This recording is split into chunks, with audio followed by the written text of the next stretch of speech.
Assalamualaikum warahmatullahi wabarakatuh. Perkenalkan, saya Dini Handayani dari kelas 23 Teknik Informatika Politeknik Kalteks Riau. Nah, pada pertemuan ke-9 kali ini, saya akan menjelaskan mengenai bagaimana sih cara menerapkan onboard screen untuk menampilkan pesan awal atau deskripsi dari aplikasi. Lalu bagaimana juga kita untuk memanfaatkan dots indicator pada onboard screen ini untuk sebagai penanda halaman yang sedang aktif agar tampilannya nanti lebih interaktif dan juga informatif. Nah, di sini juga akan dijelaskan beberapa komponen tambahan lainnya, komponen lanjutan yang akan mendukung tampilan nantinya. Nah, pertama kita akan masuk mengenai masalah pada praktikum kali ini, di mana permasalahan utama yang harus diselesaikan adalah bagaimana cara untuk menerapkan onboard screen sebanyak 3 halaman sesuai dengan tema proyek saya, yang disertai dengan tombol skip nantinya untuk melakukan bypass ke halaman selanjutnya. Nah, lalu bagaimana juga memanfaatkan beberapa komponen tambahan seperti text input layout, material button, chip, drawable background, yang mana ini untuk mendukung tampilan aplikasi. Nah, dalam praktikum ini sendiri, tantangan utama yang ditemukan itu adalah bagaimana komponen itu dapat dimanfaatkan untuk mendukung tampilan aplikasi agar menjadi lebih menarik nantinya. Dan bagaimana cara menggunakan chip dan chip group untuk dapat dimanfaatkan dalam melakukan filtering data dengan baik. Tapi di sini sedikit berbeda dengan yang diajarkan, di mana chipnya nanti data-data dari chip itu akan diambil dari list view, data yang digunakan pada list view. Nah, selanjutnya langkah kunci atau keputusan desain pada praktikum kali ini itu ada memilih yang pertama ada text input layout, di mana ini digunakan untuk menampilkan kolom input dengan label secara otomatis. Nah, komponen ini itu akan memberikan tampilan yang lebih profesional dan juga mudah dipahami dibandingkan dengan edit text biasa. Karena biasanya kalau edit text biasa kadang itu nggak punya label atau kita harus nambahin label sendiri dengan text view di atasnya, sehingga itu sedikit jelek untuk tampilan nantinya. Nah, lalu ada juga menggunakan material button, di mana material button itu digunakan untuk tombol login pada praktikum ini di halaman sign in. Nah, tombol ini itu menggunakan gaya material design dan dapat di custom menggunakan shape drawable agar nantinya tampilan lebih menarik dan responsif.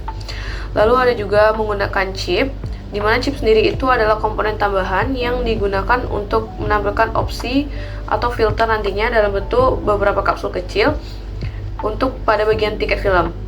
Nah, chip ini akan digunakan untuk memperkenalkan konsep chip group juga sebagai elemen yang dimanfaatkan pada aplikasi untuk melakukan filtering. Lalu ada drawable background, di mana drawable background sendiri di sini ada digunakan untuk memberikan latar belakang pada bagian yang kosong. Di sini saya manfaatkan sehingga tampilan aplikasi itu lebih estetik nantinya. Nah, lalu ada onboard screen juga, di mana onboard screen sendiri itu dibuat menggunakan view pager 2 untuk menampilkan 3 halaman pengenalan aplikasi. Nah, setiap halaman ini nantinya akan berisi sebuah gambar juga teks deskripsi serta tombol deskripsi next dan juga skip. Lalu juga ada penerapan dots indicator nantinya pada onboard screen itu, yang mana ini diterapkan sebagai indikator visual untuk melihat posisi halaman aktif saat ini. Nah, komponen ini akan dihubungkan dengan view pager lalu menggunakan library eksternal. Jadinya nanti perubahan posisi halaman itu bisa otomatis diikuti perubahan titik indikatornya. Nah, pada praktikum kali ini saya menemukan beberapa error. Yang pertama itu ada di mana di sini terjadi error force close atau aplikasinya itu akan menutup secara otomatis. Nah, di sini ketika dibuka loket itu tuh ada pesan error fatal exception, di mana terjadi error Java lang unsupported operation exception. Ini artinya ada operasi yang tidak didukung oleh sebuah objek, makanya jadinya error. Nah, ini terjadi di bagian chip. Nah, error ini sendiri itu terjadi karena adapter yang menggunakan list ticket model yang saya buat di adapter tiket itu defaultnya itu sifatnya immutable. Nah, tapi di adapter itu ada operasi untuk melakukan clear dan juga remove. Nah, list immutable sendiri itu nggak bisa diubah, sehingga setiap ada operasi modifikasi nantinya itu akan langsung menyebabkan crash sehingga terjadi force close. Nah, untuk memperbaiki hal ini, list yang masuk ke dalam adapter itu harus diubah dulu ke mutable list dengan menggunakan toMutable list seperti yang dapat dilihat pada video. Karena ini kan datanya saya ambilnya dari list view dari data yang didefinisikan di list view. Nah, kemudian update list data yang di sini itu baru bisa menggunakan clear at all dan notify dataset change nantinya. Nah, selain error ini ada juga dua error lainnya yang saya temukan, di mana yang pertama adalah error yang menunjukkan bahwa Android Studio itu menampilkan pesan class dots indicator-nya tidak ditemukan pada file layout XML. Nah, hal ini itu terjadi karena kelas dots indicator ini sudah saya panggil karena saya kopas dari praktikum sebelumnya, tetapi saya lupa untuk menambahkan dependensi library pada Gradle. Nah, makanya terjadi error seperti ini. Nah, untuk mengatasinya cukup kita tambahkan dependensinya pada Gradle lalu melakukan sinkronisasi ulang. Nah, selain ini saya juga menemukan error, yaitu error tampilan, dimana nantinya komponen chip itu sama list view dia saling tumpang tindih atau overlay, sehingga tampilannya itu terlihat jelek seperti dapat dilihat di video. Nah, untuk memperbaiki ini, saya nambahin linear layout untuk mengatur tinggi pada list view nantinya menggunakan Android layout height dan juga layout weight-nya. Dimana di sini nantinya list view itu akan otomatis mengisi sisa ruang yang tersedia di bawah chip group. Nah, jadi tampilannya itu nggak overlay atau menumpuk lagi. Supaya dapat dilihat pada video. Selanjutnya adalah bagian pemahaman konsep inti, dimana konsep utama dalam praktikum kali ini itu adalah pemahaman dalam menggunakan berbagai komponen lanjutan yang tersedia pada Android Studio. Nah, di sini juga kita harus tahu nih bagaimana sih cara menerapkan onboard screen untuk menyampaikan pesan awal nih saat aplikasi itu pertama kali digunakan.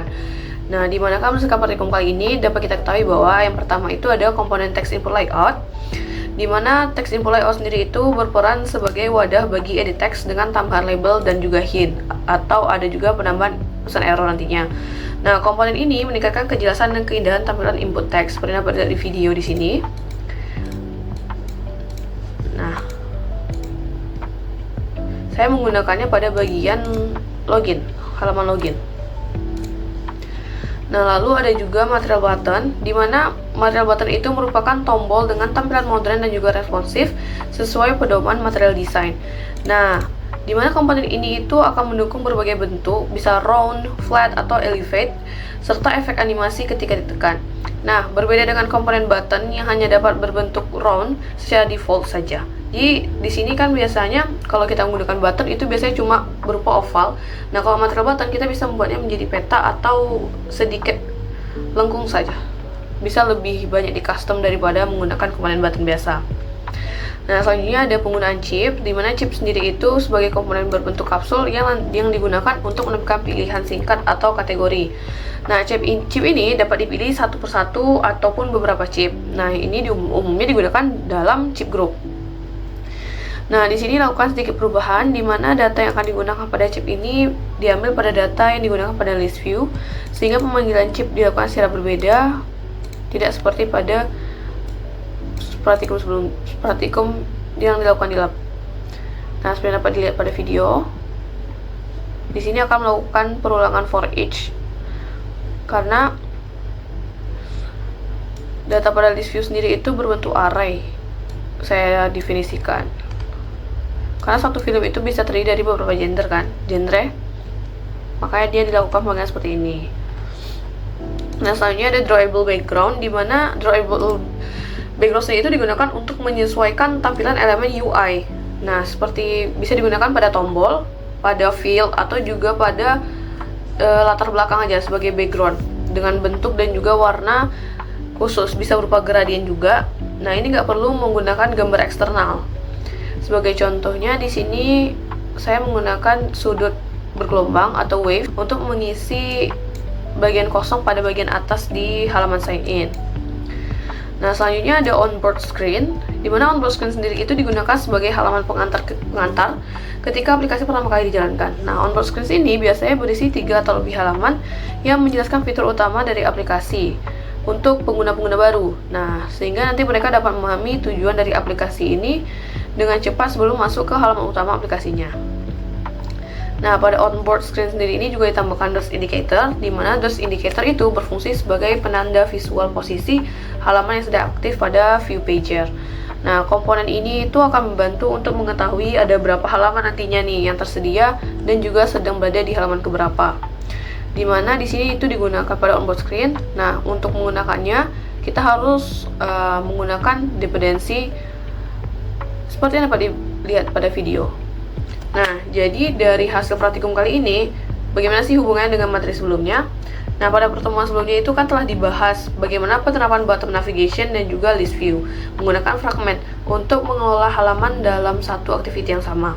Nah, konsep ini sangat relevan dengan onboarding screen, di mana dua-duanya itu sama-sama memanfaatkan fragment. Tapi, perbedaannya di onboard screen sendiri itu navigasinya itu dilakukan secara horizontal dengan view pager 2, bukan melalui bottom navigation, sehingga perpindahannya itu lebih mulus. Nah, di sini juga menggunakan DOS indicator yang merupakan bentuk lanjutan dari pengelolaan tampilan dinamis dengan adapter. Nah, seperti yang telah diterapkan pada list view sebelumnya. Dengan demikian, praktikum kali ini itu dapat memperkuat pemahaman kita tentang bagaimana sih cara komponen UI dan juga navigasi itu dapat dikombinasikan dengan baik untuk membangun pengalaman pengguna yang lebih interaktif, informatif, dan juga bagus. Nah, jadi dari hal-hal ini, logika program dan rancangan termuka pada praktikum kali ini itu telah berhasil memenuhi tujuan awalnya untuk menghasilkan aplikasi dengan penerapan onboard screen dan juga dengan menampilkan 3 halaman pengenalan aplikasi yang lengkap dengan DOS indicatornya serta tombol skip dan juga next yang berfungsi dengan baik. Nah, setiap halaman ini dapat digeser secara horizontal menggunakan view pager 2 dan DOS indicator yang akan berubah secara otomatis mengikuti halaman aktif. Selain hal ini, penerapan material komponen seperti text layout, material button, dan juga chip berhasil memperindah tampilan dan meningkatkan interaktivitas aplikasi. Hasil akhir dari pengerjaan praktikum kali ini dapat dilihat pada demonstrasi program berikut.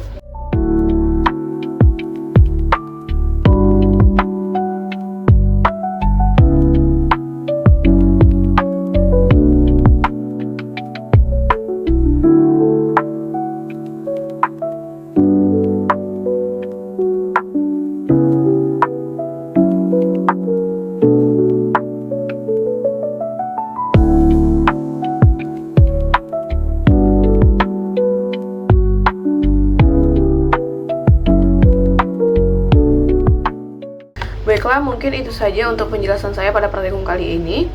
Demikian dari saya. Wassalamualaikum warahmatullahi wabarakatuh dan terima kasih telah menonton.